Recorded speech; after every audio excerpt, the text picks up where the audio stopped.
What is going on, Swoopers? Welcome back to another episode of Swoop Luke, episode 239. We'll be reviewing that goddamn West Coast game from the other night. So let's run an intro, jump straight into it.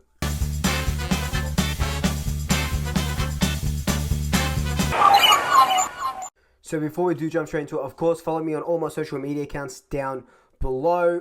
Always posting on Instagram, always posting on Twitter. If you are new here, welcome. Thank you so much for joining us. Be sure to hit that subscribe button. Hit that notification bell. And if you are a returning Swooper, welcome back. Thank you so much for rejoining us. Let's just jump into this review now. In a game that we weren't expecting to win, backs to the wall sort of thing, it actually wasn't too bad of an affair, up to that end of the first quarter where we were just playing some of the best football that I've seen us play this year.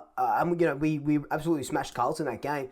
But this first quarter against the Eagles, we just played so well. Grundy was playing well. More up forward was working. The midfield, the synergy between the midfield and the forwards were working. Defense was doing well. And then it all just capitulated from there. You get injuries to two of your main players. Jeremy Howe goes down with hopefully a hamstring. Jordan De Goey goes down with a broken nose and a concussion. So that leaves you one less rotation on the bench. Obviously, you have that medical sub. Braden Sire comes in. But then after that, it was just all the Eagles, and they were just piling on goals left, right, and centre. The Eagles kicked 6 goals in the second quarter, 5 goals in the third quarter, and that's just off the back of Jack Darling kicking. I think he finished with 5. Oscar Allen finished with 5. Fucking Dom Sheed finished with 3. These guys were just popping up out of nowhere, and we didn't have answers for them. We did have answers for them. Okay, let me backtrack a little bit. Darcy Moore plays forward for the game. We knew this was going to happen. Well, I knew this was going to happen. Earlier in the week, I said that Cox would get dropped, Darcy Moore would come in, and Keane would come in as well. So they put Moore forward, and it looked like in the first quarter it was going to work. Moore finished with 3 goals, which is absolutely great. But the thing with Buckley at the moment, or throughout his 10 years at the helm, is that if he goes in with a game plan, he won't change it throughout the game. And maybe you'll agree with me on this one, Swoopers. But Darcy Moore needed to be in the back line in that second quarter when we weren't getting the ball up into our forward line. And even in the third quarter where we didn't score a goal, we just weren't getting up into the forward line. You have to send Darcy Moore back there because Oscar Allen, Jack Darling, they're doing numbers on our back line. And I'm talking Rufford was getting done. Howe was getting done. Mark Keane in his second game was getting done as well. So Buckley, not only does he not have a plan B, he just, it seems from the outside looking in, it's my way or the highway. And that's not how you can be. You have to adapt and you have to overcome situations. But yesterday, more in attack worked. He just had to be swung down back where, he won his All-Australian just a little bit quicker. In saying that, though, there was a lot to like about the game, which is a bit different to the GWS game where there really wasn't anything to like because we should have won that game. We knew we were going to, put up a fight, but ultimately we kind of knew that we were going to lose against West Coast.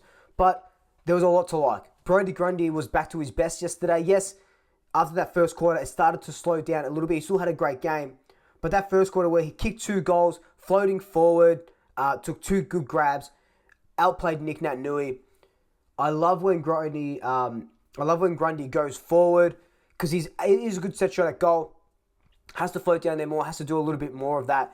But I enjoy seeing Grundy just putting in that extra effort to go down there, and it hasn't happened this season. So you can see that Buckley and the coaches are starting to change it up a little bit. Talking about change, like I just mentioned, Darcy Moore up forward worked. I have been against sending Darcy Moore forward since, he started playing down back. Like, why would you send your best fullback or your best centre-half back who won an All-Australian up forward, But that's where he was recruited. He was a forward in juniors, and when he started with the Pies, he was a forward, kicked 25 goals in I think 2017 or 2016 when he started. So, look, Darcy Moore up forward worked, and I love that we have that avenue there, but he needs to swing back if we need him.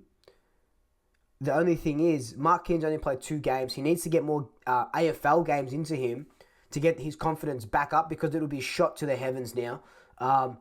So you can leave Darcy Moore up forward. Maybe, you kind of you have to experiment with this. It's kind of like you playing a debutant and then dropping him the next week. Playing Moore up forward, you have to leave him there now to give him a few weeks, give him a few runs at it. The boys in the midfield change their approach a little bit, and we go from there.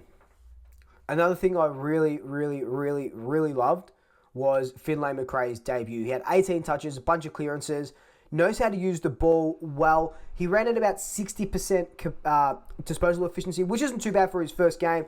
Quick handballs, can use left or right foot, and he's going to be in that midfield group for the next 10 or so years, along with Beau McCreary, who scored 2 goals yesterday as well.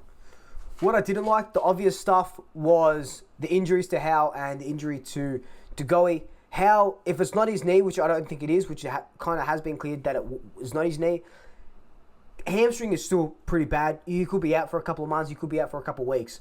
So we'll have to wait for the test results to come back. Jordan De Goey, broken nose. I don't know, with a concussion, he's definitely ruled out for next week's Anzac Day clash. But with a broken nose, that's what they think it is.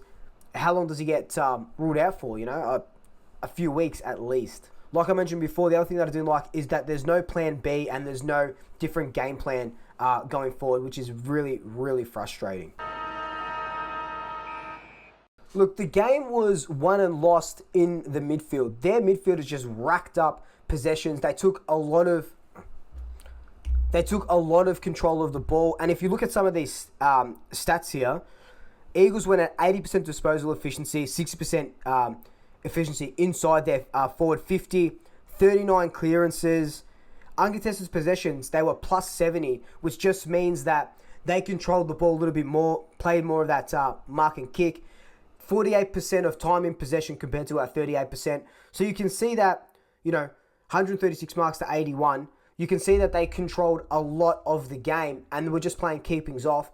That's why we couldn't get a run to it. That's why Gaff was on 38 disposals and a bunch of their other players, were in the high 30s, and we just couldn't get there because they were playing that keepings off ball and they just did it so well. And their forward line, our backs just couldn't go with it. We concede 10 goals to Allen and Darling. It's just both really good players, but, you don't do that every single game. You're going to lose every single game. Another stat that really mattered was our tackles. We had 36, they had 51. And our tackles in our forward 50, I think we had 11 last week. They were down to 3. So, look, there is a lot of things that we can work on and a lot of things that we did get right yesterday. But, ultimately, you lose this game because of the 1%ers. You lose this game because of the...